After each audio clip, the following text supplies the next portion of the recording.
Welcome to an expansive life conversation with results architect SANDE GOLGART. Our guest today is Colleen Rue. Colleen is a seasoned multisport endurance athlete and dynamic media professional whose career spans morning radio, live events, and endurance races. Known for her ability to genuinely connect with others, Colleen channels that talent into her greatest passion, helping people achieve big goals. Your journey to realignment from fear to freedom starts now. Live an expansive life. Wow. Amazing. Welcome, everybody, to another episode of An Expansive Life. I'm your host, SANDE GOLGART, and I am so excited for today's conversation. We get to welcome a very special person, someone I met last year in Sun Valley, who was hosting and emceeing the 29029 event there, which she does as a true pro. She's like everybody in the community's hype person, and just a phenomenal person, someone that I feel very blessed to know and to have gotten to know a little bit. And I'm so excited for Colleen to not only share her story about who she is, the events that she represents, but the transformations that she witnesses live as people are going through their own amazing journey. So Colleen, welcome to the show, and thank you so much for being here. Oh, thanks, Sandy. It's such a privilege to have the invitation. And I flash back to when I first met you, and that first day before 29 actually started. We got to sit and we had this great conversation, and just your energy and your calm and your peace. And it was really special for me. So it's special to be here and get to expand on that conversation that maybe started on the mountain. Yeah, I love it. I'm looking forward to diving into it more. Before we get into these transformations that you've been fortunate to witness, tell us a little bit, and for the audience, a little bit about yourself, your role, and what you do, what you get to do. And then we'll go into a little bit of detail on 29029 specifically, because I know you've been a part of Ironman and marathons all over the world, but I'd like to dive in specifically to that one. We'll talk a little bit about the mountain, the external and the internal mountain. Oh, I love it. I love it. I always get excited when I get to talk about 29029. So thanks for that opportunity. So I am a 47-year-old mom of two, and I live in southern Utah. I'm in St. George, Utah, the most beautiful place on the planet. If you've never been here, it's a beautiful place to be. I have been an athlete my whole entire life. I started as a fitness instructor at quite a young age, right outside of high school. And so fitness and being in endurance sport was a big part of my life. I ran my first marathon in 2001 when I was in my early 20s, and it just kind of went from there. I'm a two-time Ironman athlete and had a good solid career in multisport, and then did ultra marathoning and still continue this day with some different things. I always run. I'm always out and running and doing something, but that's always been a part of my life. And sport, particularly endurance sport, is something that as I participated myself and as I coached athletes throughout my career as a fitness professional, you could just see that it was so transformative for me and for the people that I worked with. And I think that's why I loved it so much. And I had the opportunity to get involved with these endurance events on the back end as an operations side and helping out with things and logistics of events. And that kind of morphed into this job as a race announcer. If you've ever been to a large endurance event, or maybe Ironman's maybe the most quintessential announcer that you know, Mike Riley, you hear that voice at the end that's calling somebody across the finish line who's been there all day and is celebrating these athletes. I had the opportunity to really change my career in the middle of my adult life to become this race announcer. And so full time, I get to travel around and see people do incredible things. I am a grown-up cheerleader, basically, and it's amazing because I really get to see the heart and soul of so many individuals and how endurance sport changes their life. And I've had the privilege of being with 29029 Everesting since 2019. So they had 3 events before then. So I've been with them for quite a long time. I think this is the 8th season this year. So Wow, amazing. So for those not familiar with 29029, could you help people get any kind of a grasp about what this event is, what it's all about, and your role at 29029? Yeah, it's kind of funny whenever we say what is 29029, I flash back to 2020 when I was first working with 29029. Of course, everything was closed down during COVID, and I was in my bedroom recording a video, and the line I was saying was, "What does 29029 mean to you?" And my kids say it all the time because they heard me saying it over and over again after I recorded it. So I flash back to that because really, what does that mean? Well, just the number simply 29029 is the height of Mount Everest and 29,029 feet. That's the roof of the world. And what 29029 Everesting does is they invite you to come and find your Everest. We rent out a ski resort that has a gondola. If you know what a gondola is, it's an enclosed car, kind of like a ski lift, but it's enclosed. We rent out that mountain and we challenge you to gain the vertical equivalent of Mount Everest. So climbing 29,029 feet, and you have 36 hours to do it. So where I met you, Sandy, was in Sun Valley, Idaho, right there outside of Ketchum, a beautiful resort, really one of my favorites to go to. And on that mountain, you have to climb the mountain 15 times, ascending about 2,000 feet every single lap, riding the gondola down for about 12 minutes, and just press repeat for 36 hours until you have accomplished 29,029 feet. So it's a simple concept, but I know we're going to get into, there's so much complexity that happens during that journey. Yeah. Jason, do you want to share the pictures so that people can get? Yeah, so I love this picture right here, Sandy, with you and your red bib, and we're at what we call the ascent board. So every time a lap is accomplished, you guys come back down and you brand the board. And that's where I stand. That's where my role is to stand at the board just to welcome you back and send you off up the mountain. And so I get to see people over and over and over again. If it takes them about an hour to 2 hours, some places it takes 3 hours for them to come back down, but I get to see them as they're taking that break, that reset to start climbing again.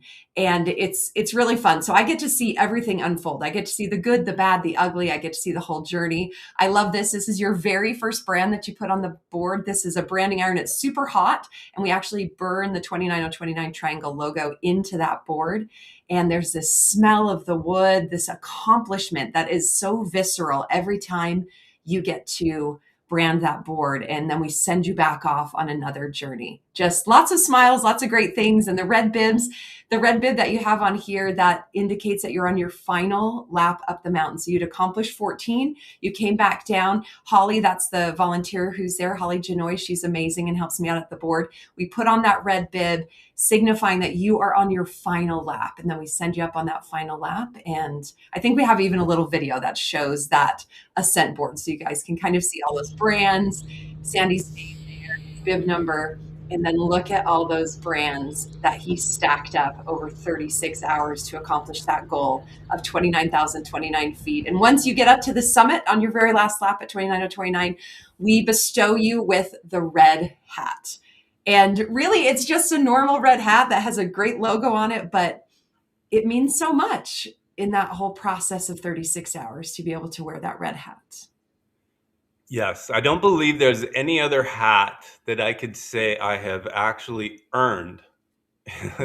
Yeah. You know you've earned it when you get to the top and they put it on your head. And it is just another red hat. It's got a really cool logo, but you know there's so much more meaning behind it. For me, in those 15 laps, I always saw each lap and I started to embody and embrace the opportunity to leave an old version of myself behind with every ascent. You know, every time I ran into some level of interference, it could be cramping, it could be exhaustion, it could be heat, I would pause and just say, that's just a little resistance from my old self. Yeah. I'm going to say goodbye and take one more step joyfully. And doing that 15 times for me was such an amazing, like, transformation that you got to participate and integrate immediately. You know, you didn't have to go read a book, learn it, take it back, try to incorporate it. Like, you really got to be in it. You get to feel it, and you could literally feel, I could feel myself killing off these old versions of myself that thought, this is hard. Are we going to make it? It's hot. It's like that victim energy that wants to creep into our life. Kill it off, say goodbye, thank it for all of it, all that it's done to serve us to that point, but then get to move forward and step into a new you. And this is just such an incredible event and opportunity to be able to do that. I know you've seen some amazing transformations on the trail. Would you care to share some of them that stand out to you with people that you've met? And, by the way, there are 8 to 10 of these that happen each year. Yeah. So it's different resorts, different times throughout the summer. So there's a lot, and probably 300 participants at each. Yeah, that's about on average. So we see quite a few people and quite a few transformations, like you said. When you were just talking, I flashed back to a clip from a video that we have. It's on our YouTube page of a gentleman. His name was Jacob, and he climbed Sun Valley as well. One of the very first times we were at Sun Valley. And he was sitting in the gondola with his red bib and his red hat on. He had finished.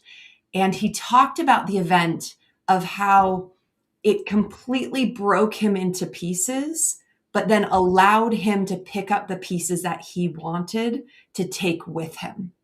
And I thought that was such a beautiful metaphor for what an event like this, what a challenge like this can do. And that's why endurance sport is so, it's just such a positive shift in where we might be, because there is a lot that we have to shed, and we have to come to grips with that.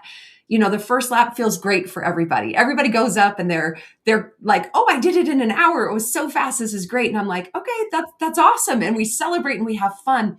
But it's on the 6th, the 7th lap, depending on the mountain. Every mountain has a different layout. But if we're talking about Sun Valley, about lunchtime, lap 5, 6, 7, when people are like, wait, this is hard. And like you said, Sandy, you come up against that resistance.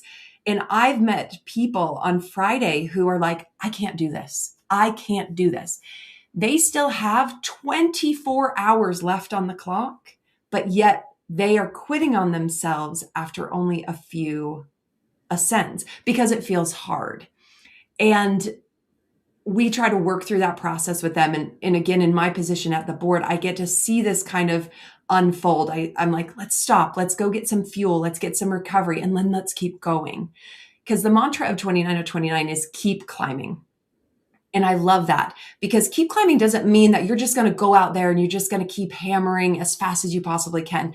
That's not it, because nobody can get to where they're going with that kind of methodology. You have to do the things that you need to do to get yourself to the top. Maybe that's eating. Maybe that's resting. Maybe that's leaning into somebody. Maybe that's shedding some of those other things that you have in your life.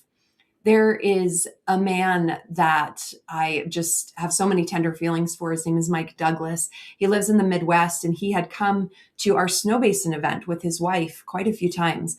And he was just never able to finish. She would go on to finish, but he would get too hot and he would have to stop, or he would just give up. And I watched him give up. And he wasn't just giving up because it was, there's sometimes that in life at endurance events that it's safest to give up and to stop climbing because of your body. And we want to make sure everybody is healthy and well. But for Mike, it wasn't that he was giving up. He was afraid that if he didn't give up, that he might fail. And he was dealing with all of this stuff. And I remember he came off the mountain and he had, Sandy, one more lap to go. One more lap. He had his red bib. And he sat down on the patio and he said he was done. He couldn't climb anymore. He had time. His wife went on ahead of him and he went up to the top, and I went up to the top because at the end of the event, I go to the summit and I call in all the final people who are coming out. And he and I stood together and we watched his wife approach in her red bib about to finish the event. And he's wearing his red bib. And I know for him how difficult that moment was, but if we fast forward 2 more seasons, he came to another mountain and he had thought about what had happened. He had thought about the failures he had had before. And He had reshaped his thinking and he stepped into this transformative opportunity. And then at Mont Tremblant, I watched a whole new version of Mike Douglas show up. And he got to the top again with 15 laps. He earned that red hat. And the story even continues because he got so much confidence from that. It was like he finally broke through. He finally picked up the pieces of himself that he wanted. And then he signed up to go to one of our most difficult events that we hosted last year at Aspen. It was our highest elevation event. It just had some really unique features to it that made it more challenging. I mean, you were climbing up to 11,200 feet, where Snow Basin, where he had not finished, topped out at 8,600. Mike showed up there with that red hat from Mont Tremblant, a whole new man, and he went on to finish Aspen. It was just this transformation from Mike sitting on that patio, refusing to get up and finish, to picking up the pieces that he needed, transforming his life, and then standing on the top twice in 2 years and just showing himself that he was a different person. Yeah, wow, that is so cool when you hear about those things. I'd love to just talk a little bit about what is it that makes it so hard? And I'll just share a couple of things that I've learned because I think they might help people who are tuning in. Because one of the things that's hard is just signing up.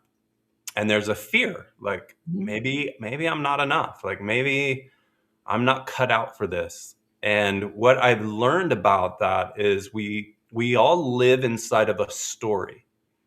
The story is a lie. The story comes from things that you've been conditioned to believe, from feeling a need to fit in, to be accepted, to be perceived as nice, and to have nice things said about you. And so you start kind of pretending, and you're realizing the things you need to do as a human to gain acceptance. And you find things that kind of work for you. Unfortunately, for many people, a part of that, it can be like a victim's energy, like, well, I can't do this because this happened to me. And, because my age is this, or, when I was little, I had this. And they'll see that people feel kind of sorry for them, and they'll see that as attention. And then that story grows. And then they've developed a story that makes them sit on the patio and say, no, I can't do the last lap. And if you let them continue, they'll give you all the evidence in the world as to why that's true. But until you see that as a lie and you actually reprogram that into the base of your brain, not the thinking part of your brain, the thinking part says, I've got one more lap. Who can't do one more lap? Right. But the base of your brain actually stores all those feelings, and it's the part of you that might be considered, I'm not a brain expert, but maybe your subconscious, which is saying, no, remember, we're a bit like, we can't do this. Yeah. And it's so hard, but if you can just accept the fact and learn and turn this light on that says, it's just a lie. If you can just say, it's just a lie, look at the events and people in your life, and they'll show you kind of where you're stuck in your story, and let it dissolve. Which is what I learned in 2029, is how powerful judgment is. And if you can remove yourself from judging yourself and realize anytime you're judging someone else or a circumstance, it's just a mirror to show you where you are judging yourself, and let that dissolve, you can move to a place where you can always take the next step, and you can do it joyfully with a smile on your face. And so you can move through that. But when you understand the way the brain works, our conditioning works, it's not whether you can or you can't. It's at what point are you going to be willing to admit the story is a lie? Yeah. And I'm completely safe on the other side of what I perceive to be my biggest fear. Yeah. What comes up for you when you hear that? What comes up is a story of Shayna. She was at Snow Basin as well. And it was Friday. Again, we're 4 laps in. At Snow Basin, you have to go 13 laps. We're about 4 laps in, and Shayna's not feeling well. She stops and she rests. And then it's the afternoon on Friday, because we start at 6 a.m. on Friday and we finish at 6 p.m. on Saturday. And she's just giving up. She doesn't feel good. Her stomach doesn't feel good. It's just not working. She's in this spiral. And her husband is telling me about what's going on. And I'm like, let me talk to her for just a minute. And so I go over and she's just breaking down. And yes, her stomach didn't feel good. Yes, she was not in a great spot. It was hot. Things were hard. But at the root, she didn't believe she could do it. That story that was programmed in her was, I can't do this. And she just kept saying to me, I can't do this. And I stopped her and I said, Shayna, I'm going to believe in you until you believe in yourself. So I need you just to keep climbing that mountain. And I feel like that's what 29 gives us, is the ability for other people to come in and say, that story that you're telling yourself is a lie. I don't see that. And I'm going to hold some space for you while we just keep moving through. Yeah. It hit me as well. Like that's such a beautiful story of just keep climbing, right? Like the mantra of 29. And when I got to the top, I got in my car to drive back to Seattle, about 11 hours. It hit me that my intention for doing these is I had never done them before. And I was shaming endurance events. I don't know why. I just had never done it, but I heard stories about toenails floating around in your shoes and blisters and chafing and throwing up. And I just thought, why would anyone willingly sign up and do that to themselves? It just didn't make sense to me. But I recognized I was judging the event. I would judge people that did them. And it was all really just an excuse for me to not get in the arena. So I decided I'm going to get in the arena. Like, I'm going to stop judging. I'll jump in. And then I had the intention I was going to do it joyfully. So I was able to do that. Miraculously, I finished. And it's not easy by any stretch, but physically I wasn't sore. And I had learned a trick from a meditation guru in Bali before I showed up, which I'll share if we have time. But anyway, I got off the mountain. I drove home the next morning, and it just hit me like, looking out at the horizon, the greatest endurance event we've already signed up for is life. Like, we're already in an endurance event. So it made me realize I was judging my life, my circumstances, people, all sorts of things. And if I could just drop that, life would unfold joyfully, which helped me then realize the things that you think in your own circumstance that you don't like are generally parts of yourself that you think you don't like. And the moment you stop judging that and you fall in love with all the parts of you, you can really quickly move forward and watch as those things dissolve. The lies just kind of start falling like leaves in autumn. They just gently fall off, and you go, oh my gosh, I'm free to do whatever I want. And it's not like it has to be this big forceful action. I can just allow it. And I can always take one more step with a smile on my face. But this is what we're in right now, not on the mountain. That is the endurance event we're all in, life. Yeah. And we say that all the time, that the mountain truly is just a metaphor for life. And it plays out so beautifully over those 36 hours that we get to spend together. Every lap is an opportunity. What are you going to do with that opportunity? Every morning you wake up, you have an opportunity to take that day. What are you going to do? Are you going to spend it on your phone scrolling? Are you going to connect with your children? Are you going to create something? Are you going to find joy in the circumstance that you're in? Because a lot of times we can't control, just like on the mountain, we can't control when October 2023, the skies opened at Stratton Mountain and we got 4 inches of rain. But what we could control is the clothes we put on, the fuel we put in our body, and our tenacity to just keep moving. And people, to this day, I go back to that Stratton 2023 and people finished. We had over half of the field finished, and most people in those circumstances would be like, oh, this is too hard. Why would I go out there when it's wet and it's cold and it's raining? But it was a choice. How are we going to show up today? And every day, every time we open our eyes, we have that opportunity. And that's a beautiful thing. And we do it so well on the mountain. And sometimes when we slip back into life, that's where it gets hard. That's where those judgments resurface. That's where it feels like life is happening to us rather than us having a choice in it. But at the end of the day, we do have a choice on how we respond and if we're going to choose to keep climbing. Yeah. I think like that brings up for me this idea I've talked about on the show before that, there's infinite energies that we have access to as beings, but three predominant ones that I share with people, and we all spend some time here. But like in our victim's energy, it's when world feels tight, it feels constricting, it feels like everything is happening to us. It feels like, well, the blister showed up, Mm-hmm. or I slipped, or it's too hot. And of course, I couldn't be expected to perform today, fill in the blank. But if you let go of that and you just expand out a little bit, you'll see that in that energy, you're powerless. Mm-hmm. You've given away all of your power. That's why you feel like you can't do what you think you need to do. But it's only another lie in your head. So if you let go and you expand out and you create a little bit more awareness, then you can move into like your ego, which would say, well, I'm going to show the mountain I can do this. I'm going to prove it. I'll force myself to the top. And that's a little bit more healthy.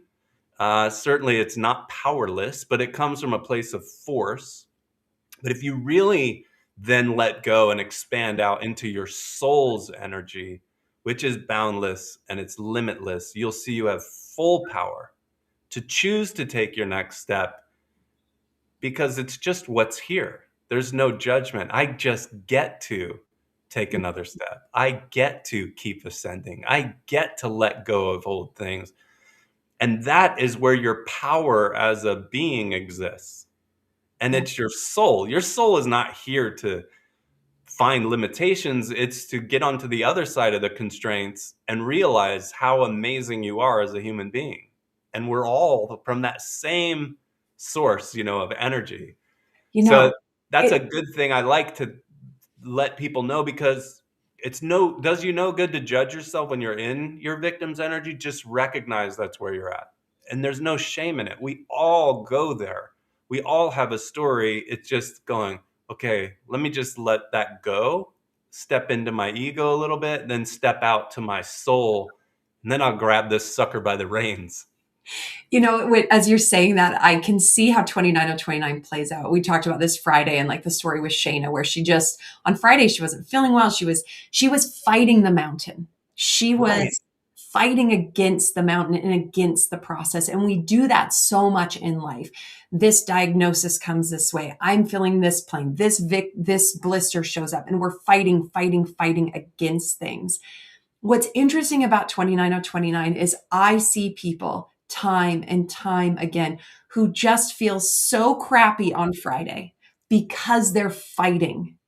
They come back Saturday after they've climbed on Friday, they fought, they've run out of energy. They've run out of that victim energy. They can't keep up with it anymore.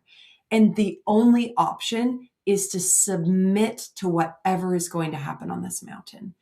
And what's interesting is they see their fastest laps. They don't know how they can keep moving, but they do keep moving. Some people's last laps are faster than the laps that you would expect when they're well fueled and ready to go on Friday. They don't think that that's going to happen. And all of a sudden, because they've stepped out of that energy, out of that place, and they've allowed that other energy to come in, they're able to fly and flourish. And it's such a beautiful thing. Friday, I call it the work day. And it's the work day because we're constantly just fighting against it. And come Saturday, it's like this submission.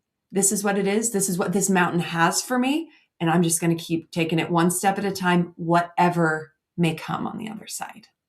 Yeah, that's so great. So I want to dive a little bit deeper into this because one of the things that I think is so beautiful when you listen to Mark or Jesse or Brent or Coach Chris talk, they all talk about this isn't linear. Right. But our brains want to think it's linear, that if my first lap was hard, my second lap will be harder. My third lap will be even harder. And what you realize through the process of that 36 hours is that it's not linear. Yeah. Just like life. Like you have the opportunity to go to your lowest point and actually ascend way up to a higher place of like true inner peace and just go, yeah, I could do this. Yeah. And find your fastest lap well down the road. Can you expand on that? Just the fact that it's not linear, I think, is what would be great for people to better understand. Yeah, I think that's a beautiful thing that endurance sport teaches us is the ups and downs, the ebb and flow of energy and how our body feels. That if you're on a peak, don't expect to be there forever. You're not going to be there. There's going to be a valley on the other side. But if you're in the valley, know that there's a peak on the other side. And it is this natural ebb and flow. None of us can stay at the summit. We can't stay at the summit. It's not a place that we can be. There has to be an ebb and flow. It's just a natural flow of the way that things work. And one thing that Coach Chris said, we have a lot of people who will spiral into this thinking like you're talking about, like, oh my gosh, what if I get the blister? What if my clothes don't fit and I'm chafing? What if I get sick? What if I get this? And Coach Chris, I heard him say one time, he shut it all down and he said, but what if that doesn't happen?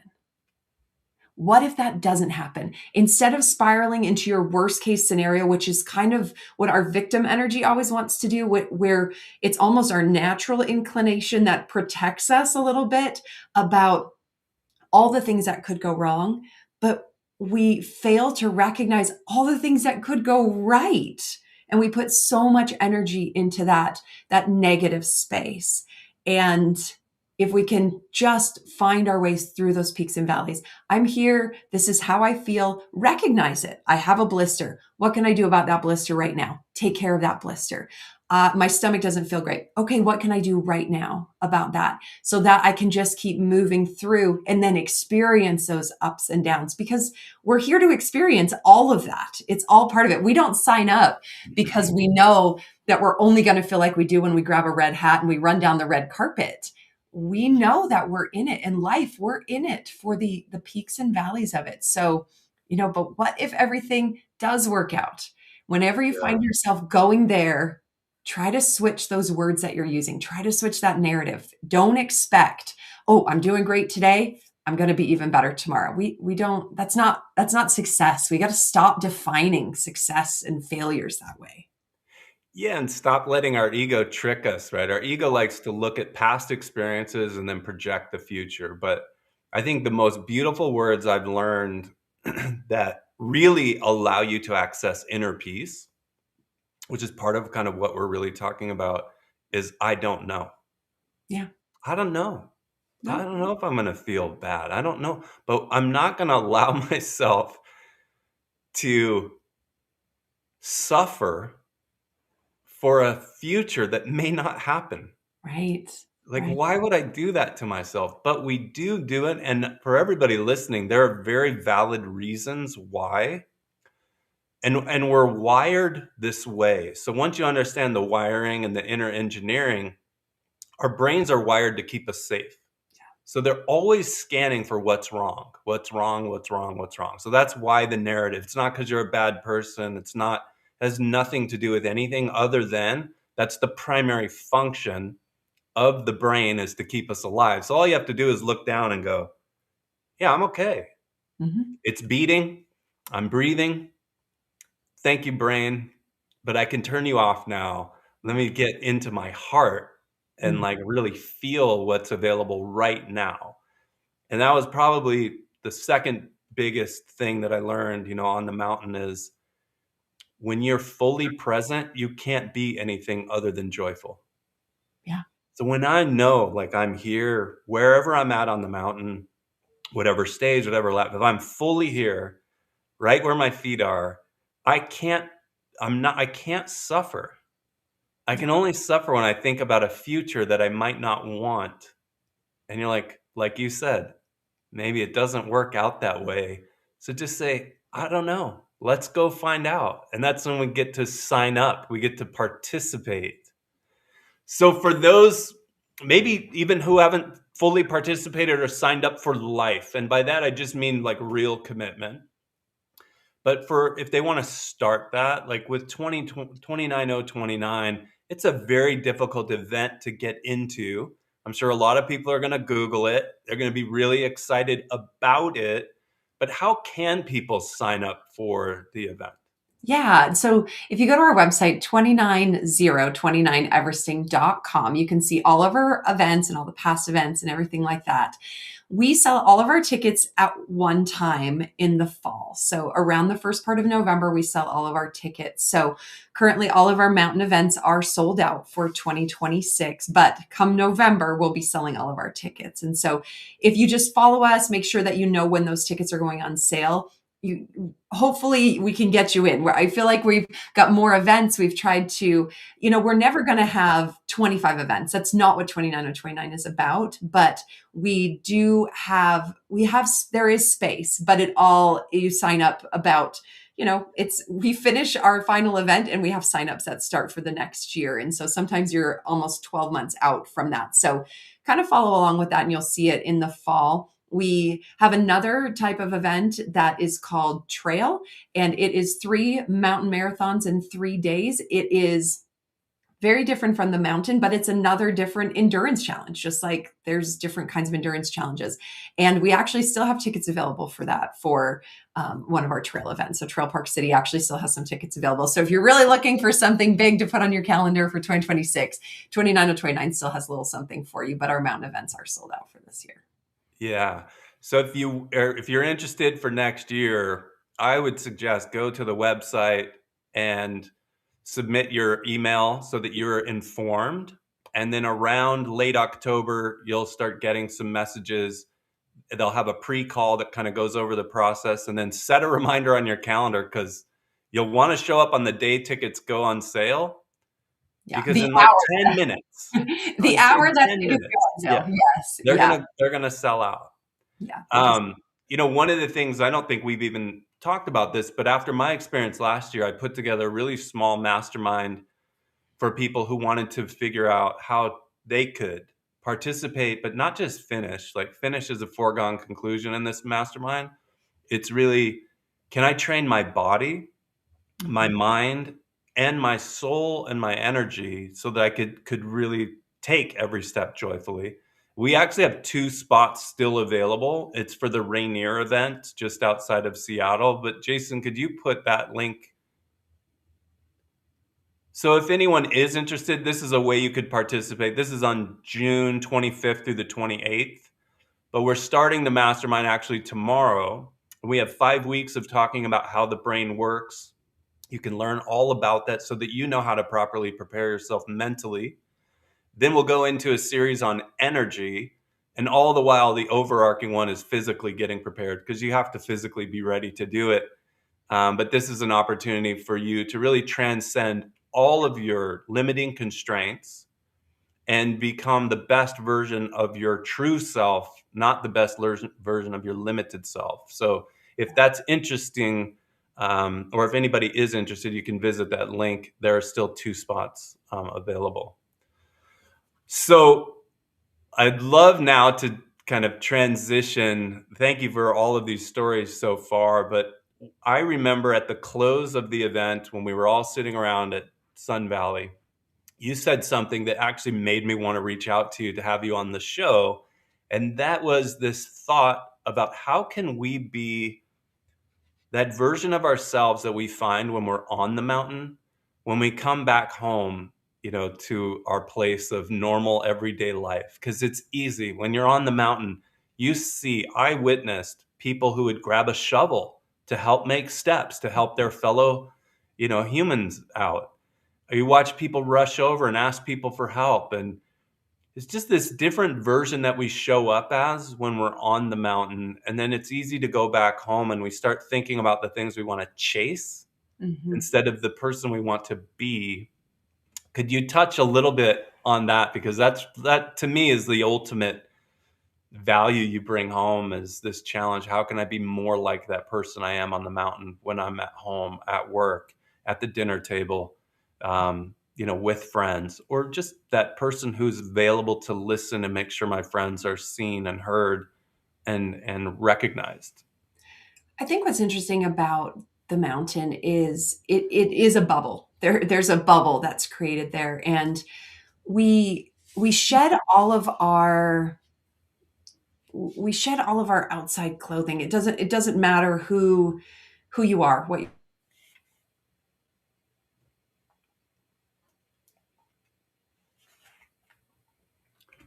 Uh, that we we got can. a little we Oops, got a little pause. There, she's back. I'm back. Sorry about that. I No don't know problem. where I went, but I'm back. What I was saying was, on the mountain, we shed kind of all of these masks that we wear, and we just have to show up as ourselves. Everybody gets a white bib to wear for Friday until their red bib for their final ascent.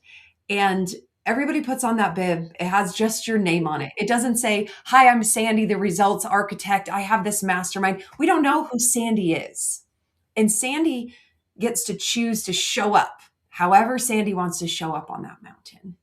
And that translates so beautifully over to life, to allow people to show up in your life. Don't have the preconceived notions. Don't put that judgment on them. Let them show up for you and show up for them. How do you want to show up? I always, one thing that I've always noticed is the power of someone's name, not who they are, not what they do, but the power of someone's name. Because sometimes all I know about a person is their name.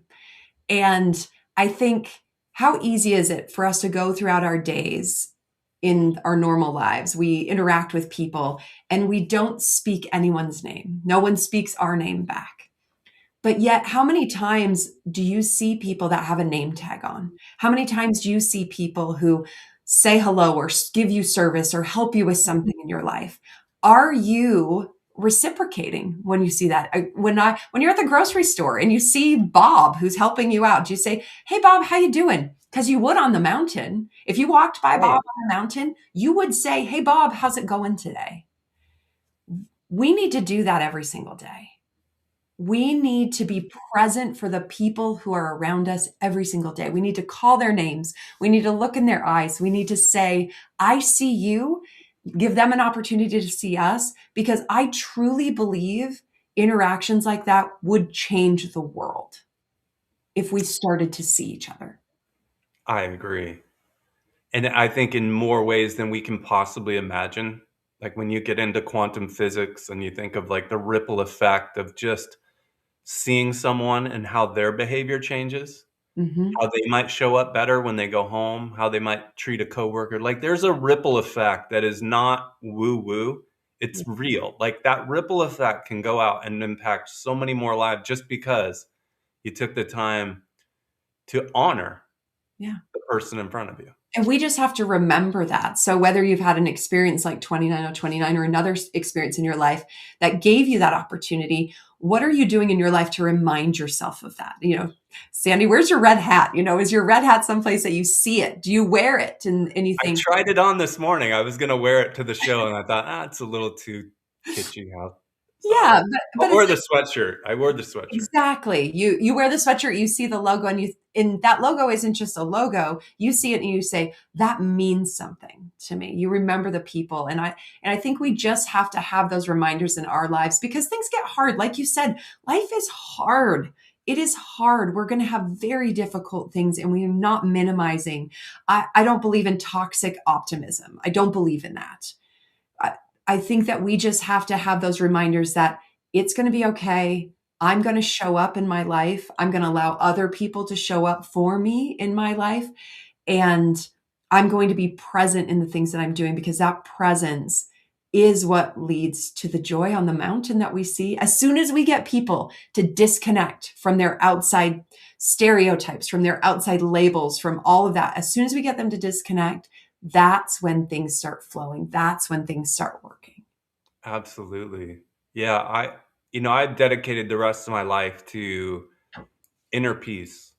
And I don't think there's a more euphoric thing that you can taste is Yeah. when you get rid of all judgment and you get rid of everything and you just inner peace means I'm okay with the way everybody is operating because everything is only because everything is, Well, right? and also seeing everybody as doing their best with what they have. Absolutely.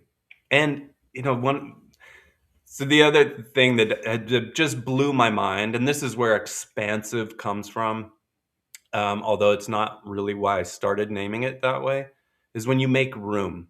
And Einstein's theory of relativity is not about relationships. It's really about the universe, but it does translate when you realize that two people could experience the same event differently. That opens your brain to go, wow, that means from somebody's relative speed, time, their awareness, the experiences they've had in life, that means they could interpret reality differently by watching the same event that I'm watching. Yeah. And you make room for, oh, I see why that person might have a Republican view. I can make room for that. Oh, I see why that person might have, a more liberal stance on this issue. I can make room for that. And you start to see that nobody's right. No. Nobody's wrong. They're just seeing life from their perspective based on all the relative history that they have. And you can go, wow, I can now make room for that. And you become peaceful. And you realize what I was judging in anybody's perspective was just where I'm stuck. Yeah. And you can really find that level of inner peace. The moment I found it, tasted it, like I can't get enough of it. But you also realize, like you said, it's not the euphoric high where you're just walking around and like everything's beautiful. Right. Because nature in and of itself, it's got death, it's got all these other parts, but you can't say you love nature if you only love sunny sunsets. You got to love all of it, right? Just like life, just like ourselves. And so where I'm going with this is in remembering people's names is something I wasn't very good at for a long part of my life for a lot of reasons. But when it clicked for me is when I realized every human being is walking around from the default mode of being in fear. So someone that doesn't look happy, they're angry, right? They're not angry. They're just in fear. Something inside of them is fearful of something. So when you realize that, you can approach them and they'll feel it. Like, hey man, I just wanted to say hi. Or here's your name. Yeah. I'm not saying I want to have dinner with you. I'm not saying, I'm not opening up anything more than I'm just honoring you and where you're at and just know that you matter and I see you. Yeah. And when you realize, like, sometimes we get intimidated, right, by somebody's title, or maybe they're incredibly good looking or whatever, and we're like, oh, I don't want to say hi to them. They're in fear too. Yep. Like, everyone is walking around from a mode of what's wrong, a little bit of fear, and when you can just realize that's okay. I'm not any better than they are. I walk around in fear as well. I'm human. And you can just break that barrier down and just say, Colleen, how are you doing today? Yeah. Not because I'm supposed to, Right. but I recognize, I see Yeah. you. Yeah, like just tell me, how are you doing? And if you want to talk, great. Yeah. But if you realize everyone's in fear, it breaks down the uncomfortableness of like, ooh, I don't know, do I really want to get into a conversation? Like it doesn't matter. That's your fear. Right. Allow other people to hold some space and to be who they are and to step into where they want to be. I always think about the people at 29 to 29 who don't finish. It's a hard challenge. Not everybody finishes. Right. And so often that is our biggest fear for signing up. Like I can't sign up for something like this because what if I don't finish? What if I'm that person that doesn't finish? And success is just built on this archetype of this finish line, that you have to get across this line that somebody predetermined in the sand. But if we stop seeing finish lines and we start seeing journeys of other people, of ourselves, it doesn't matter if we are still showing up each and every day, if we are still making those choices each and every time that we come down to the base of our mountain. When we're in the valley, are we going to choose to keep climbing up to the top? We have that opportunity. In some of those, I call them white bib moments, because those people won't wear red bibs. Like Going back to Michael Douglas, some of his most transformative moments were when he wasn't wearing a white bib, because when he wasn't wearing a red bib, he had to make choices. He had to become somebody else in order to get there. So let's quit looking at these finish lines and these like check boxes as, oh, you've been successful. And let's just start looking up at that journey. How am I showing up every day? How did I show up? Did I show up better than I did the last time that I was faced with this? Awesome. Like, I'm becoming a better version of myself. And I just think we need to see people as that, and we need so much to see ourselves like that. We have to redefine what quote unquote success is in our lives and just choose to accept opportunity, to be present, and to keep climbing. Absolutely. Like, this has so many things coming up for me. Like, one of my favorite quotes ever that I want to live and really understand is Rumi says that when I chase after what I think I want, my life becomes a furnace of stress and anxiety. And it goes on from there. But if we just stop there, what you realize is when you're chasing symptoms, Mhm. like you're chasing the red hat, you're going to Mhm. show up for the wrong reason. Yeah. You know, when you try and start a company to make money, you're Mhm. going to start it with the wrong intention. When you show up because you have to, you're showing up, I don't want to say the wrong reason, but you're chasing a symptom and you have an expectation of what you're going to get back from it. Yeah. When you let go of the expectation and you just sign up because of whatever, you have a different intention, you get to approach it differently. And the neuroscience behind this is fascinating. But the beautiful thing about a mountain and nature that helps with neuroscience, it's backed by neuroscience, is when you show up in a different environment, it actually changes the way that you think you're programmed to behave.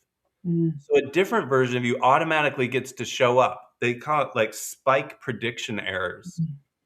So you can actually show up different. You can be more free to be a different version of yourself. And that's where I would say signing up is the victory. Yeah. When you sign up, you just gave yourself permission to show up in a different environment that's going to shock your system. You're going to see 300 like-minded people who are all that version on the mountain. And if all you get to do is climb and find some resistance and then let some tears out, like laugh a little bit, not take it too serious, you're going to see that you get to purge things. Mhm. Yeah. If you get a red hat, you don't get a red hat, no big deal. And you can come back, and keep Mhm. coming at it while you kill off these older, limited versions of yourself that everybody has. But it's just putting yourself in a new environment. And I know you love being out trail running, and whether it's the Grand Tetons or the Grand Canyon, these are all those kind of places. So even if 29029 is not your total jam, or you missed the sign up, or you don't want to do the mastermind, or you don't want to sign up for trail, go to, the Grand Canyon and take a walk, Yeah. and you'll see what's available, a different version. You'll allow yourself to process emotion. Yeah. You'll allow yourself to lean into the feelings you don't want to feel at home because it doesn't feel safe, because it doesn't fit the veil that you've put on where you're supposed to be strong or you're supposed to be something else. But these give us permission. Mhm. And that's when you get to expand, you get to make room for the emotions you haven't addressed, for however you're really feeling, and lean into it and just sit with, God, why am I feeling this way? Yeah. Nature is a beautiful gift that we have, and it's literally outside our door. Even if you live in New York City. I was telling I have a 17-year-old son, I'm like, I need you to go touch grass and see the sunshine. Like, I need you. Nature is a gift because it's a vehicle for us to see different perspectives. Yeah. I want to see, Jason, do we have any comments or questions? I don't see Joe there anymore either. Okay. Well, I wanted to kind of summarize and wrap this up in the last 5 minutes that we have, and then give you an opportunity to really tie this all off for us. But I would say one of the most important things after listening to this conversation 29029 sounds big. Mount Everest sounds big. And if that scares you, it's a really good sign. Mhm. And just know that any part of you that might be showing you resistance, the number one thing I've found to remember is there's nothing wrong with you. Right. There's nothing wrong with any of us. And so that can free you up enough just to say, yeah, I'm going to experiment with a new environment. I'm going to start surrounding myself with different people who have a different expectation of me for Mhm. how I'm going to sign up. You can't be the person that signs up for 29029, goes around 299 other people and then say, hey, can I tell you about all my problems? Hey, you, can I tell you why I can't finish? Hey, you, do you have time for me to tell you why my life is so bad? It just won't exist. So you get an opportunity to show up different in an environment that's different, around people who have a different expectation. They know you're a boundless, limitless soul.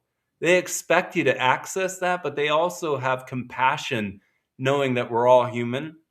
We're all going to run into some variation of our own wall. We're all going to probably run into some different emotion, and it's all okay. I love that. I love that. Embracing where you are, where other people are, and just, it's such a beautiful mantra with 29 to 29. Just keep climbing. If every day you wake up and think, how can I keep climbing today? That's how you win that day.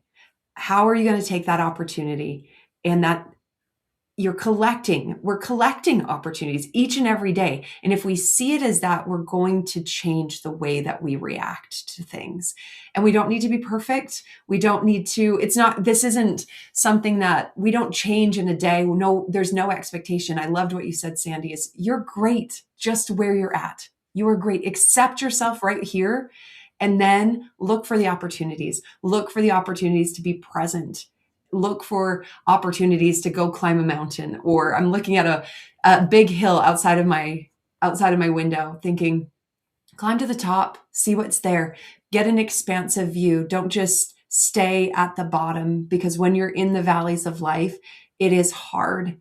And if you can get up, get a little elevation, get a little bit higher, you might just see that you can take the next step and that there is something beyond that. And it's just a beautiful thing. So touch some grass, see some sunshine, climb some mountains.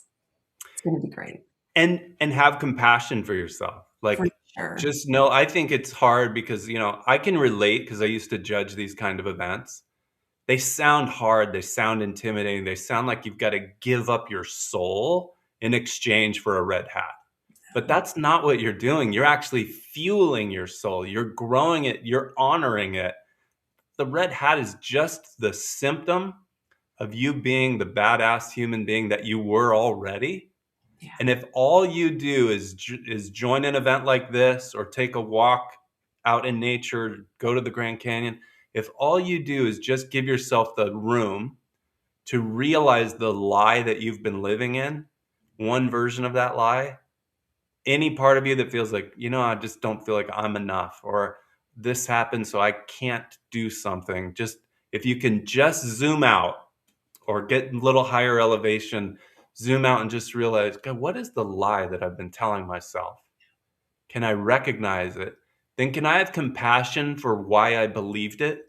Because some circumstance shaped that for me. But now I get to realize and let it dissolve. It's not true. Yeah. And I get to step in and now be around these amazing people, which we all are, and kind of let the best version of myself come out. Is a beautiful human process. And we're all envious of you, Colleen, where you get to witness this so many different times throughout the year and see this unfold in real time, and know that it's not just a bunch of hype. It's No. not just another motivational speaker telling you you're great. No. It's watching people realize through real life, real challenges, the lies they've been living, and watch those fall off their back and be able to leave them on the trail, in the canyon, at the river, in the ocean, wherever it is that they are. It's beautiful. I know as we're wrapping up, but there's a picture right behind me Yeah. of Karen, And this is at a trail event. Karen was widowed and lost her husband and was dealing with so much grief. And she had never been an endurance athlete ever before. And she signed up for trail, 3 mountain marathons in 3 days at Lake Tahoe. We had never done it before. She didn't know what she was getting into, but she got the resources. She trained. She got there the first day. She went about 18 miles and didn't finish. She got out the next day, went about halfway and didn't finish. On the third day, she went out and she finished all 26.2 miles and became a marathoner that day. And Wow. this moment is when she crossed that finish line. And she's in her 60s. She's a woman who's lived through so much, but that's where her life and her perspective changed, because she was just willing to keep showing up day after day after day. And she got to experience that it's not linear. No. Linear would have said the third day is harder. You can only do 6 miles. And Yep. this is like the best evidence that it's not linear. If you feel, anyone watching, that you're at kind of a low point, you can vertically ascend like really high from that place. It doesn't have to be just a linear progression. You can, by escaping that kind of victim's energy and stepping into more and more power, like really ascend very quickly. So with that, Colleen, I want to thank you so much for your time, your presence, like your energy, what you bring, to life every day. But for this last hour, we've all been blessed by having you here, listening to your stories, and just the way that you show up for life. Thank you so much for all the insights, the stories, and the takeaways. It's been a pleasure having you. Oh, thanks, Sandy. It's amazing. I could sit and we could visit for hours and hours and do more stories. And I can't wait to see you and your crew at Rainier. It's going to be a great summer because we're just going to keep climbing. Yeah. Well, we'll have an amazing view from the top there as well. We will. Yes. With Mount Rainier in the backdrop. Well, to you, Colleen, and to everybody that joined, thank you all for your time. Thanks for tuning in. And I hope this helps you live a more expansive life as you move forward. Thank you very much. We'll see you next time. Thanks for watching an Expansive Life Conversation. Don't forget to like, comment, and subscribe. See you next week.